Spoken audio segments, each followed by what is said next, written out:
Bonjour, bonjour, bonsoir, bonsoir na Balandino surtout. Il y a la voix céleste chaîne Oyo et Pesakabino. Vraiment d'actualité na temps réel. Oboye baka maye oezali koleka na kati ya République démocratique du Congo. Boye ba toza wapi, tozo kende wapi pe ekosuka. Boni balobi na Océanie, na Asie, na Afrique mobimba. En tout cas vraiment vous allez 5 sur 5 ya kolanda chaîne nabino oboshaka vraiment ba vérité sur l'actualité politique pe balobi soki ozamwana ya cité verte oyebi Maman Mdote to nganda bakulutu. En tout cas vraiment c'est que yo ozali mwana ya cité vertité pe balobi na batu nyonso oyo tout bokozali baku ya kolanda émission oyo. En tout cas vraiment awezande bo solo bolanda ngo na bokebi nyonso tout mai ono sutokoloba awawa balobi Alvin sir naturel Nzambe ya boye tokozwaye wapi na sima ya kamera maboko ebende. En tout cas balobi ye maboko elembaka te awa na bigana bino tozolo solo la makambo etali politique boye ba mai ezali koleka na kati ya mboka na biso RDC pe libanda ya mboka. C'est parti na premier point nangai. Awa nabi bo s'abonner massivement. Nabi bo s'abonner massivement. Awa vraiment tokozala chaud bo comprendre maye oyo ezali ko salam. Awa premier point ngai réunion moko euti ko salam do salamaki entre le 8 le 9 septembre. Ya ancien président africain, donc ancien président africain, réunion de salami wapi na Rwanda. Bokoye batina ya réunion wana et salamaki pona nini. Na bibe le 8 le 9 septembre. Le lo oyo to le 17. Mais réunion wana salamaki le 8 na le 9. Bokoye ba awa tina ya réunion wana zalaki nini ya ba ancien président de la République na deux présidents oyo baza en fonction, William Ruto na Paul Kagame bango pe balaki na kati ya réunion wana esalamaki na Rwanda le 8 à le 9 septembre. Et Kabila pe alaki invité toko beta masolo yango awawa pour vous comprendre ba dessous des cartes bomonake Afrique ezana bitumba makasi ba occidentaux balingi toujours kozala na monopole ya Afrique et peuple africain atikala toujours na kati ya esclavagisme pe na deuxième point toko beta ngana bino masolo ya rencontre tata ekolo Fachi Béton akutanaki na Jean-Pierre Lacroix Oazali, secrétaire adjoint en charge ya opérations, en charge des opérations. Donc beta masolo aba solo laki nini et Donald Trump deuxième fois chappé à la mort. Je dis bien Donald Trump deuxième fois chappé à la mort. Oh ngana zolo bake ya guerre moko makasi ezali entre ba républicain na ba démocrate. Na bibe guerre oyo leka siko na États-Unis ba républicain na ba démocrate. Boko sope moi ndambu ya réunion to sommet oyo ezalaki na Angola entre les deux parties, donc les deux pays RDC et Rwanda. Beaucoup jouer ba détail nango ezalaki 4e réunion beaucoup ça ba détail nango awa na émission oyo na lobi bo s'abonner ngai na lingolo na bibe na angolo donc na kotaka na se ya mai na yebi déjà makambo zo linge salama na kundoli yango na bimi na mukili na yebisi yango bato awa siko bo fungola matoi boyo kangai bien. C'est parti na premier point na ngai na lobini ya complot moko machiavélique na bandi siko, un complot machiavélique oyo ezo salama pour déstabiliser les pays africains. Complot wana banani bazana base nango, ce sont des occidentaux. Yabi complot wana occidentaux nde mutu bazo bazaba mener de jeu. Awa le 8 le 9 réunion moko et salami na kati ya Rwanda et salamaki na kati ya Rwanda, donc le 8 le 9 on a zo ko benga ngo complot moko machiavélique. Et alors qu'il s'en a, il y a un ancien président africain, je dis bien, un ancien président africain. Mais on va qu'il exercice, mi balé. Rutu na Paul Kagame. Ah, besoin sur la dessous des cartes, bit, il y a réunion wana. Il y a un lobby, bon s'abonner pour tous à la show. Ah, vraiment, so biloko oyo, et bela bien. Hein? Simba déjà kaina biki, ozo koma. Vous so vraiment actualité vraiment dans temps réel. Pour na essayer déjà les bandeli, ngai, na lingolo. Na côté qui déjà na mujindo na samai, na fungwami. Donc na zu ba info, na bimisko na mukili, pour que na ebisabino. Awa, complot wana nande ko Kabila ala qui peut inviter Mesikoyo ye azwa qui parte par rapport à Talaki que RDC na Rwanda tozana bango ba problème par rapport ya ba tiweri na est ce qui a participé na réunion wana, donc directement na makambo o tata ekolo alobaki que Kabila pe a na base ya ko déstabiliser pouvoir en place pena yende mutazali patron ya groupe ya Corneille Nangaa de celui le patron ya moni Kabila rencontre na ye akendaki na Belgique pona ko zwa sikoyo ba information sur et net, mais azalaki na kati ya réunion a participé mais ye azalaki arrêlé na réunion wana doti bazo salama ye azola na réunion wana pe déjà banini donc a participé qui mais de loin entre Rwanda na ya laki wapi na Belgique. Awa siko bozo comprendre tina ya réunion wana et alaki nini. Awa ba occidentaux bazo luka sikoyo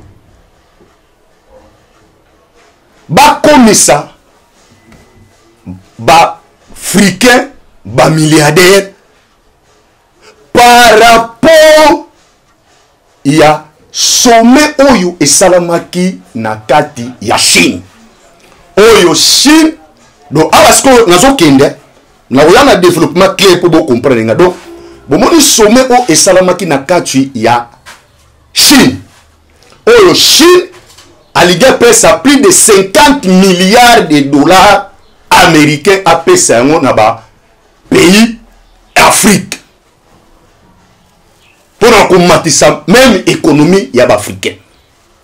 So awa guerre et comme bundama na deux volets, donc on a deux parties. Partie ya basiatique na partie oyo ya ba occidentaux. Donc ba lokola ba kabwani lokola Chine na Russie basali coalition. Donc Chine na Russie basali coalition ya kosunga ba pays africains. Sikoyo awawa ba occidentaux pour nous monopole et Afrique bien bakendaki sur le plan de guerre baba mona que option ya malamu pour que basa va toujours na monopole et Afrique donc bango bakendaki toujours na option ya guerre mais tandis que tant bango baske na option ya guerre Chine a mis bango na option économique donc plus en plus bango ba okende na guerre Chine azoko s'organiser donc asiatique bazoko s'organiser sur le plan économique awa siko nazo fungwama yango moni na osenga memi na ba dirigeant ya RDC bafungula misu pona nini Occidentaux balingi te ko perdre ba pays africain ba pays africains donc balingi te ba asiatique ba dominer bango sur plan 1 militaire sur plan militaire et sur plan économique bango balingi bango bazala toujours na centre ya makambo wana donc bango bazala toujours ko dominer ba pays ya Afrique bazala toujours na monopole sikoyo na kati ya réunion oyoyo awa sikoyo nde na lobi ntuka awa sikoyo nde bozwa papier na bic na kati ya réunion wana lorsque bazwi ba décision ekamwisa bino te bomona ke bako utiliser Neko Kabila je vous dis bien le quoi bayebi ke plutôt surtout mboka na biso RDC mpase za makasi ba jeunes sans emploi hein ba jeunes emploi ezate ba chômeur baza ebele so ba kolinga ba utiliser Kabila ba opese misolo ebele boko yoka yango na mikolo ikoya bomona ke Kabila ko lancer option que ba jeune baya apesa bango misolo pour que ba émerger na ba secteur na bango akolinga financer ba jeune ke boya nazo pesa misala boko yoka yango mikolo ezoya yango moni po ezali lokwa bei na iko pesa na ba service ya renseignement donc DEMIAP donc en état de renseignement ANES donc un service non sur la sécurité en tout cas vraiment besoin na bokebi parce que biso doit toujours pour dévoiler ba complot machiavélique peut qu'on réveiller conscience ya ba konzi ba yeba déjà que danger za liboso il peut pas jouer ba mesure ya ko arrêter hémorragie oyo bino moko bolandi très bien même na discours ya président ya Chine tango azolo ba bien cette fois-ci bango bazui monopole ya Afrique il faut ba aider ba pays ya Afrique pour ba comprendre que ba pays ebele na kati ya Afrique baza sous-développé donc bali na batu ba moyen ezali mais ba kasa bango na plan ya développement. Nous avons l'exemple biso awa na RDC. Nous avons beaucoup de richesses. Mais talaga tozana ba richesse ebele mais population pauvre. Tala ba industrie ya minene o ya transformation ba pimela biso yango. To alina ba or mais ba pimela biso ba machine oyo ko transformer or to sala ngo loko mususu. Toza kaka na pesa toujours exemple. Bo moni kaka nani comment dirais-je l'union kaka na biso o l'union. Na pesa toujours exemple l'union ka moko oyo. Pa munene l'union kaka l'union moko oyo a sala ngo 5 produits ou 8 produits. Biscuit et aka na 4. Farine et aka na 4. Kaka na 4 ya l'union ko na semoule et aka na 4. Kaka na 4 ya l'union. Abimisi ba produit ebele pona nini azana ba machine o ezo transformer ba biloko ya zozo sko biso Congo tozana biloko nyonso tu oyo ekoyiko changer ba données ya ba congolais au moins peut que ba congolais ba komi ba millionnaire na ngonga moko muki.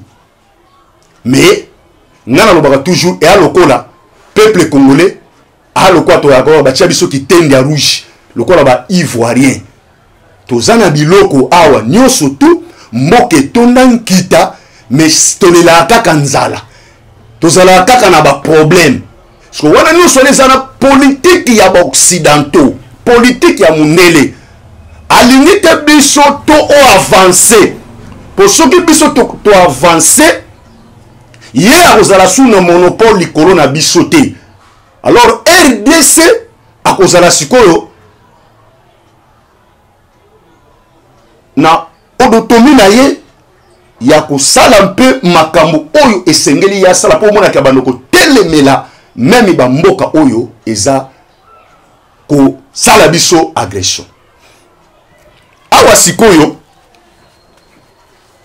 nazo fungola moi entre parenthèses moke botala awa Trump awuti korate lisusu liwa na terrain ya golf pona nini soki bolandi bien bokomona ke Donald Trump aza même moral azo parler même langage na basiatique okomona azo parler même langage na Chine voire même na Russie pe yesu ki bolandi bien na discours na ye Trump azalaki clair na discours na ye ya koloba ke yesu ki aleki président na kati ya États-Unis akosunga peuple africain to akosunga ba africain comme il se doit pe alobaki clair ba président africain soki ba comprendre te ba kozalaka toujours na sous en otage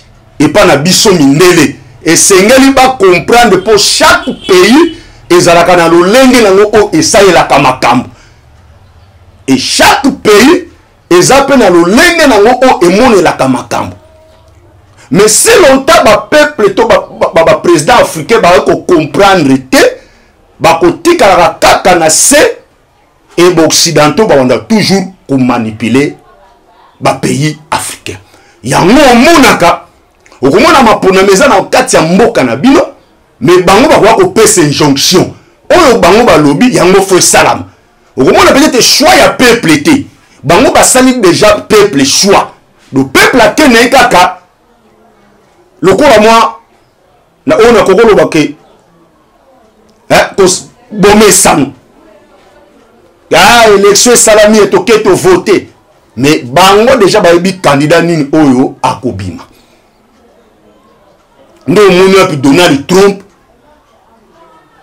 na discours na ye azoloba ke soki azwi ngwende bokomona ke même ba guerre oyo ezoleka na ba pays Afrique oyo bakwe oyo ezali touché ekosila rapide parce que Afrique est alokwa bilanga ya occidentaux libe Afrique est alokwa bilanga ya occidentaux donc occidentaux balingi toujours peuple africain continue toujours na système esclavagisme donc ba changer kaka système esclave ba changer kaka système nene na karane ezalaki ke bazo koteka biso ba occidentaux bazo kosomba peuple africain na nzela ya tipo na Zanzibar bazo somba biso na lolengo na sikoyo ba changer yango kaka forme donc peuple africain azane kaka ti lelo azo demeurer kaka esclave siko bakanga biso après esclave ya économie net par exemple nazo pesa exemple moke ya RDC eloko ni biso tozangi awa na mboka oyo totuna na mutuna eloko ni o ezangi na mboka oyo mais tilelo même lipa oyo ya 200 francs 300 francs to defakango mais tala ndenge bankita etoni na mboka oyo tozana nyonso na kati ya mboka oyo pays riche mais population pauvre tala système ba memela biso yango mone salinga esengo komona ke Chine balingi basunga peuple africain sur le plan économique ya ko soutenir bango sur le plan économique sikoyo na kati ya complot awa baoluka sikoyo bakota kobana ko manipuler peuple africain et bako manipuler peuple africain na axe nini balingi batia sikoyo misolo na bango anje parce que ba comprendre que ba memi biso na plan ya guerre mais ça n'aboutit à rien parce que plus en plus toujours qu'il y a face à guerre bango bazo perdre sur le plan économique alors bazatiques ba comme mata sikoyo en vitesse non moni ba yeko comprendre sikoyo là maintenant la question na angle Union européenne et communauté internationale ba yeko comprendre sikoyo que manière oyo biso toujours sala agissement des risques si na ba jour à venir sur plan économique économie na biso ekokita alors même peuple oyo biso toujours kamba ako se soulever alors ba mboka lokola ba asiatique ba mboka nesa nini ekomata sur plan économique pour bango baso ko s'organiser lelo autant je sais bino que Chine andimi ko pesa ba pays africains plus de 50 milliards je n'ai plus de 50 milliards ce qu'on y tala awa na sommet wana na Chine elle a qui sommet Chine Afrique mais au commun que quelques présidents oyo bazoluka toujours to que une option ya guerre bango ba participer qui na ba 6 wana te o bazo coopérer na ba occidentaux donc occidentaux qui ba pays no so coopérer na bango o akotia makolo kuna ba lui manduke verie ya mo moni ba mboka ebele ba participer qui te parce que ba moni que ko participer kuna ba occidentaux ba frapper bango alors tout l'andaka toujours l'alignement auto que l'on africain on a lobaka toujours peuple africain ba président africain tous ala toujours bo moko to sauver Afrique soki to sauver Afrique te et to demeurer toujours ba esclave mundele a ko continuer toujours ko manipuler biso ko désorienter biso ya tie bitumba tie guerre na kati ya Afrique pour que ye azala bénéficier do aya koti mbulu kati na biso akaboli biso mais ya na kati ya bokaboli na biso na kati ya division na biso ya zo bénéficier na lobaka toujours bwe mundele ayaka na esika moko te pona intérêt ya mboka oya yelite mundele azalaka toujours na ba intérêt na ye ayaka place o wapi ba intérêt zali bisika oyo intérêt na ye ezate mundele ayaka te non moni ba trouver ki bon ke ba moni tali ke intérêt na biso ezana kati ya RDC alors pour que to batela ba intérêt na biso bien to ko sala nini alors faut to créer ce rébellion wapi na est tina rébellion za bongo to créer rébellion na est tangu bitumba eza na est et biso occidentaux to ko matama kaspo talagaka so ju lokola ba baer de fois minene obino boyebi même investisseur a minene opérateur économique ya minene o boyebi bo monake na monté ya richesse na bango bokomona ke nyoso tu bazwango wapi na kati ya RDC exemple moke ya Bill Gates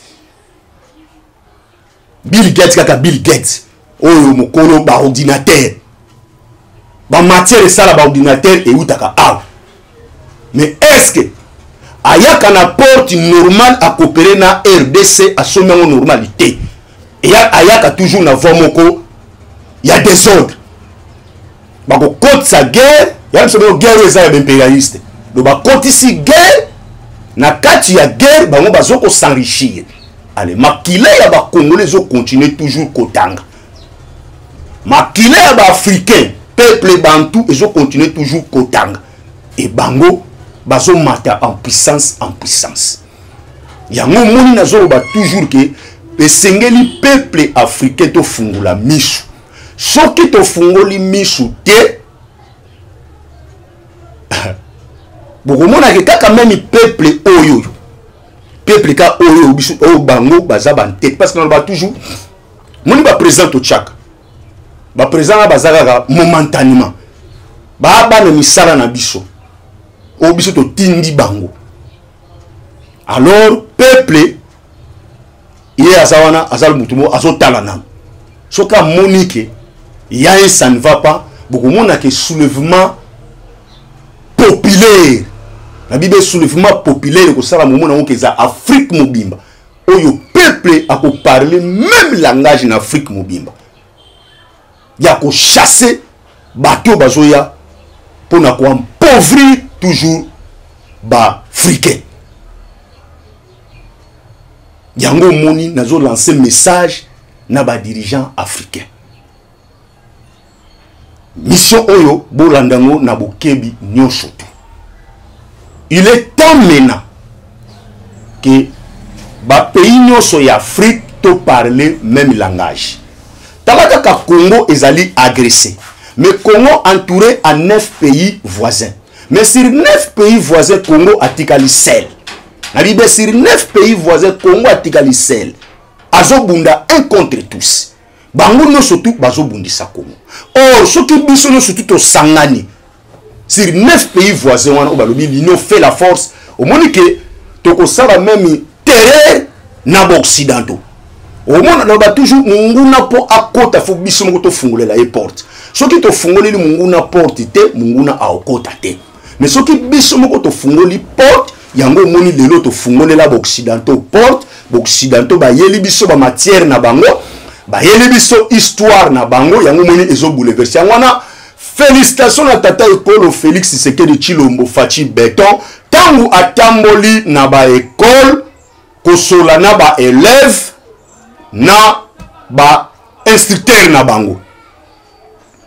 Mobalo mokonza mboka lobi clair bote ya bana hymne national bai bolongola bango biloko ba tribalisme biso nyonso tu tozali kaka bana ya tata moko patrie na biso ezape kaka moko.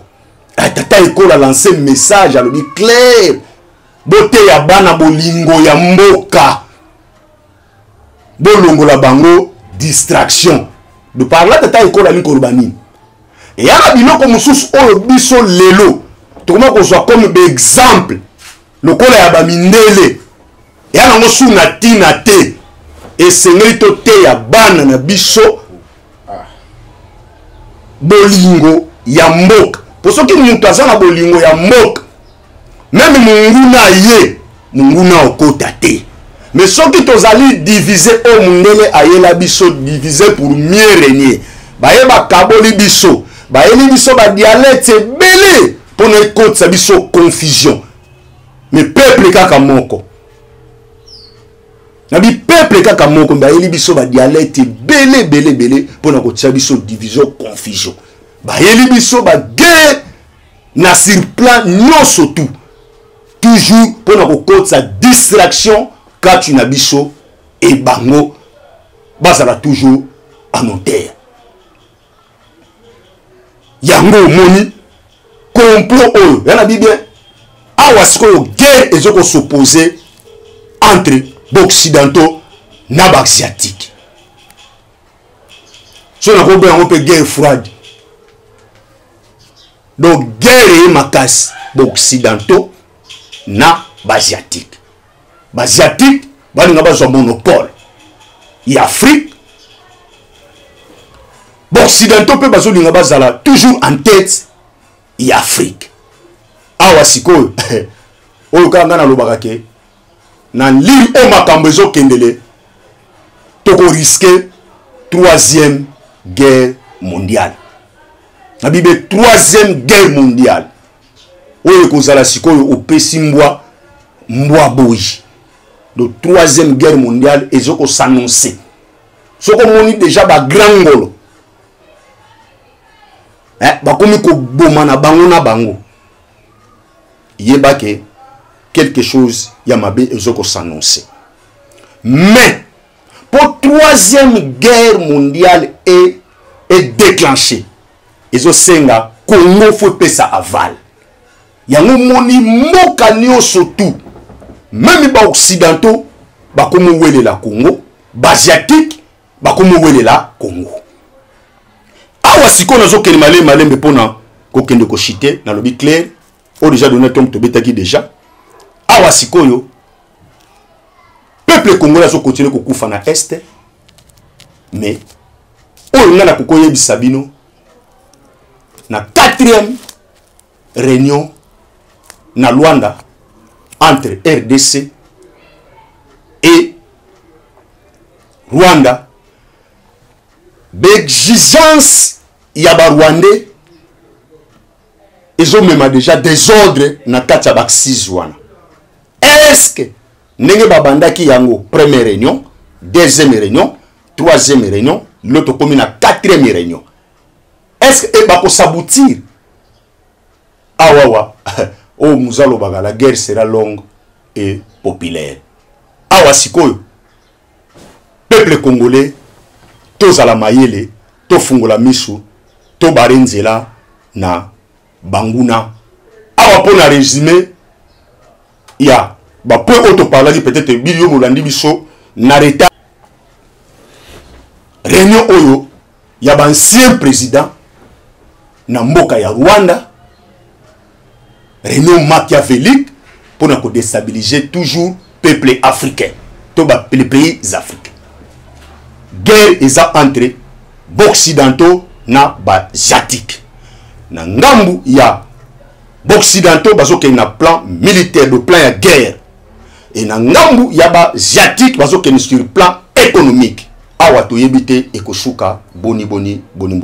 Wana vraiment ce qui vous s'appelle qui na émission ou en tout cas vraiment bopesa ba bonne guérison na ndeko bolingaka mingi antibal aza toujours absent aza convalescent alobi toujours yo po mutolobaki okotinda otilelo ozotinda kaka te mais yo mutaliboso ozotuna ba nouvelle mais batuna ka ba nouvelle soki pe otindi eloko awa ngai na bino tosuki kaka awa mais nakoya na deuxième volet na yebisa bino ba cartouche nini oyo FCC azo préparé to ba cartouche nini oyo ba pesi déjà na Kabila par rapport ya rencontre na ye na Belgique mpe awawa nangaki na yebisa bino rencontre tata Ekolo na Jean-Pierre Lacroix secrétaire adjoint ya charge des opérations masolo ba betaki ya sécurité na kozonga na deuxième volume impobo ba dessous des cartes.